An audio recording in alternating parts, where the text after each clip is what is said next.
അങ്ങനെ കുടുംബശ്രീയുടെ പുതിയ പ്രമോയിൽ ശാലിനിയുടെ പുറകെ തിരിക്കുന്ന വിഷ്ണു വീട്ടിലേക്ക് എത്തുമ്പോൾ അകത്തേക്ക് കയറുകയാണ് ശാലിനി.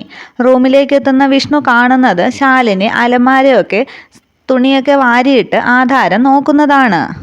എല്ലായിടത്തും നോക്കിയിട്ടും ശാലിനിക്ക് ആധാരം കിട്ടുന്നില്ല. സാധനങ്ങളൊക്കെ വലിച്ചു വാരിയിടുന്നത് കണ്ട് വിഷ്ണു അങ്ങനെ നോക്കി നിൽക്കുകയാണ്. അവസാനം നോക്കി തളർന്ന് വിഷമിച്ചിരിക്കുകയാണ് ശാലിനി.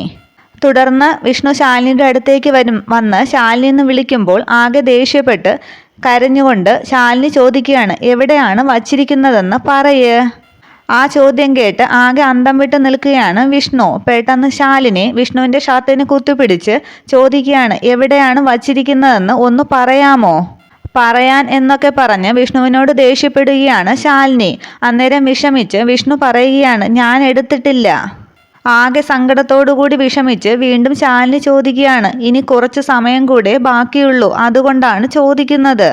എൻ്റെ ശാരികേച്ചിയുടെ ജീവൻ ഇപ്പോൾ നിങ്ങളുടെ കയ്യിലാണ്. പ്ലീസ് എവിടെയാണ് വച്ചിരിക്കുന്നതെന്ന് ഒന്ന് പറയാമോ എന്ന് പറഞ്ഞ് കെഞ്ചുകയാണ് വിഷ്ണുവിനോട് ശാലിനി. പക്ഷെ ചെയ്യാത്ത കുറ്റത്തിന് ശാലിനി ഇങ്ങനെ തന്നെ പറയുന്നത് കേൾക്കുമ്പോൾ വിഷമിച്ച് ഉത്തരമില്ലാതെ നിൽക്കുകയാണ് വിഷ്ണു. ഇത്രയുമാണ് പുതിയ പ്രൊമോയിൽ വന്നിരിക്കുന്നത്. Okay, thank